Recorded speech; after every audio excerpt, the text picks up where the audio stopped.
Kita ke informasi lainnya, Saudara. Kabar mengejutkan datang dari Universitas Udayana Bali. Sang Rektor Inyoman Gede Antara ditetapkan sebagai tersangka oleh Kejaksaan Tinggi Bali. Kejati Bali menyebutkan Nyoman terlibat kasus dugaan tindak pidana korupsi dana sumbangan pengembangan institusi atau SPI, mahasiswa baru seleksi jalur mandiri.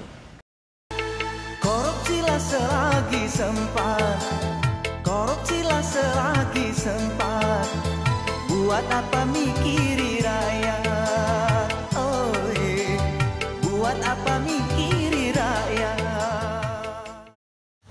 Marak terjadi kasus korupsi di perguruan tinggi.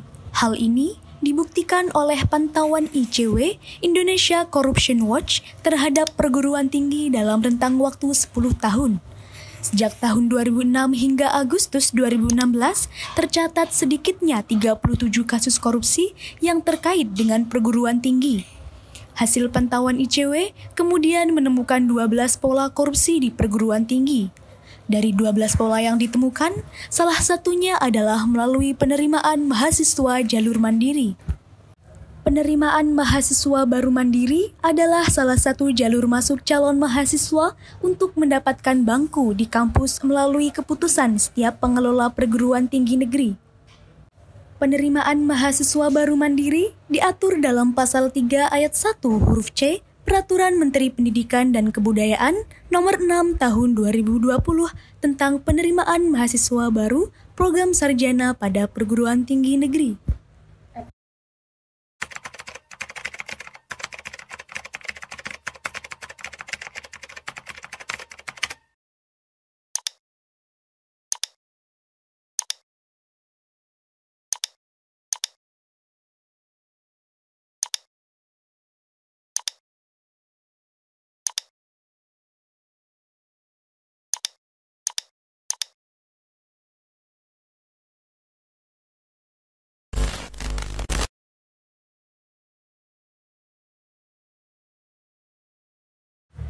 Terlahir dari keluarga yang turun-temurun berkuliah di UIN Sunan Kalijaga, Yogyakarta, membuat Raka mencoba berbagai jalur penerimaan mahasiswa baru untuk bisa berkuliah di UIN Sunan Kalijaga, Yogyakarta. Pertama kali coba daftar SPAN, cuman SPAN nggak lolos, terus lanjut ke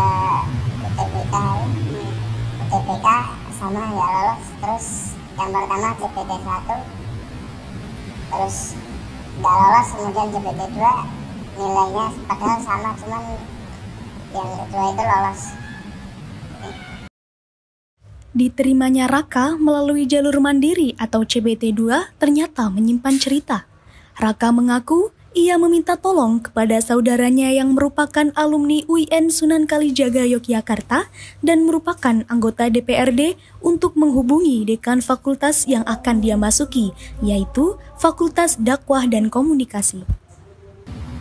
Yang pas pertama daftar mandiri kan sempat minta tolong lewat Om kemarin itu, telepon sama Bu Dekan Fakultas Dakwah.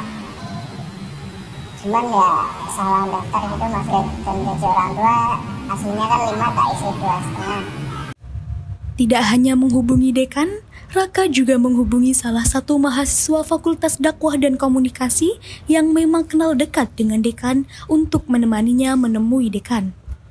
Kemarin juga sempat telepon sama untuk minta tolong sambil tanya-tanya pendaftaran BIM itu bagaimana. Sementara itu, Dekan Fakultas Dakwah dan Komunikasi menyangkal hal tersebut karena pada dasarnya dekan tidak mempunyai wewenang untuk menerima mahasiswa baru. Kalau ditanyakan apakah dekan memiliki wewenang, tidak ya, tidak memiliki wewenang secara khusus bahwa ini diterima itu tidak. Jadi admisi itu membuat kriteria terlebih dahulu ya, kemudian dari kriteria itu kemudian mahasiswa baru itu di-ranking oleh admisi ya, mana yang nomor 1. Nah ketika ini Bu Dekan nomor 1, Bu Dekan disuruh ngeklik, ini Bu Dekan, jadi 10 biasanya, setiap anak itu 10. Dan itu hanya pada mandiri. Pada mandiri. Pada itu tidak bisa pada 3T. Jadi kalau 3T kan memang afirmasi ya, afirmasi.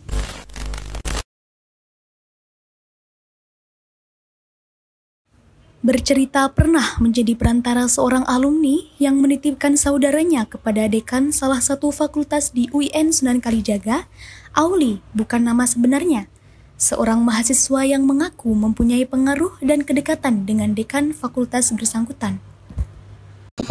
Baik, saya merupakan salah satu mahasiswa di UIN Sunan Kalijaga dan secara saya mempunyai istilahnya pengaruh di UIN, salah satu mahasiswa yang mempunyai pengaruh dan juga mempunyai kedekatan dengan salah satu dekan di fakultas di UIN Sunan Kalijaga. Oke, jadi pada saat itu, pada saat penerimaan mahasiswa baru PMB jalur mandiri tahun 2022, saya ditelepon ataupun dihubungi oleh salah satu alumni, dan alumni itu sudah menjadi anggota dewan DPRD daerah di salah satu kabupaten di Jawa Tengah. Dia menghubungi melalui stafnya bahwasanya saudaranya mau masuk UIN gitu. Nah, saya diminta untuk menghubungi dekan untuk mempertemukan mahasiswa itu.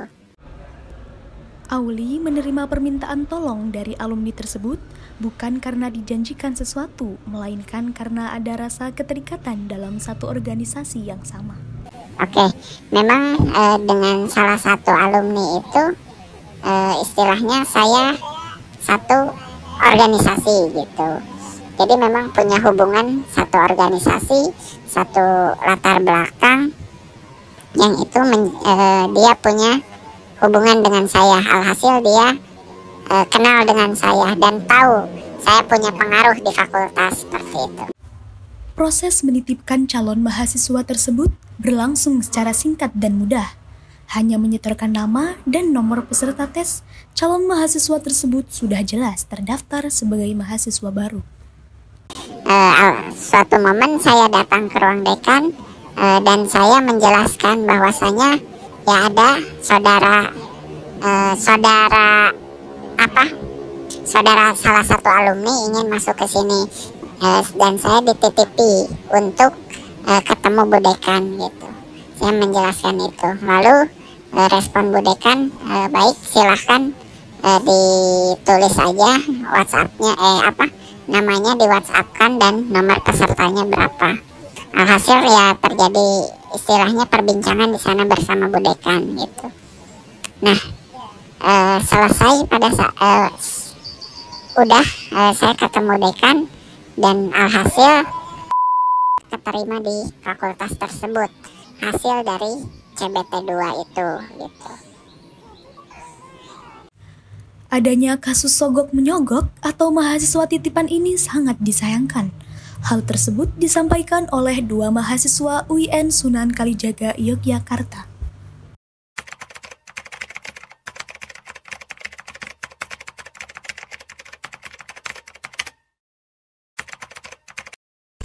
Kalau di UIN sendiri belum pernah mendengar sih ada kasus penerimaan mahasiswa jalur jalur titipan gitu, belum pernah dengar kalau di UIN Sunan Kalijaga.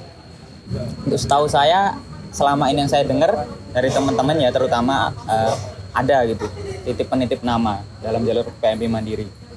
Terus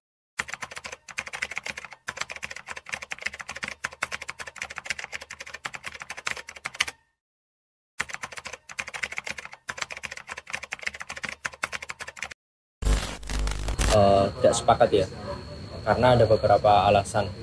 Tentu menitipkan mahasiswa lewat jalur mandiri tentu mengancam integritas universitas gitu, sebagai yang bisa dikatakan calon orang yang masuk di situ adalah orang-orang yang berintelektual, kemudian ada tuntutan, kemudian Tridharma perguruan tinggi sebagai idealitas mahasiswa gitu. Tentu ketika mahasiswa itu masuk tidak sesuai dengan mekanisme yang benar, tentu ya mengancam integritas kampus itu sendiri. Terkhusus di sini yang dibahas adalah UIN Sunan Kalijaga. Tentu yang kedua juga mengancam integritas pemangku kebijakan, pemangku jabatan di UIN Sunan Kalijaga. Apalagi sangat disayangkan kalau yang bermain di balik itu semua adalah para guru besar yang dia mempunyai tanggung jawab intelektual di kampus seperti itu. Bagaimana mereka, kalaupun ada, berarti mereka menjual integritas guru besar mereka, kalau itu adalah guru besar atau doktor ataupun S2 atau apalah itu, tentu tidak bisa dibenarkan. Sebenarnya kayak ngerasa gimana gitu, karena gini, tujuan pendidikan sendiri, tujuan dari seleksi sendiri kan untuk menyaring mahasiswa baru yang berkualitas tentunya, yang layak mendapatkan pendidikan.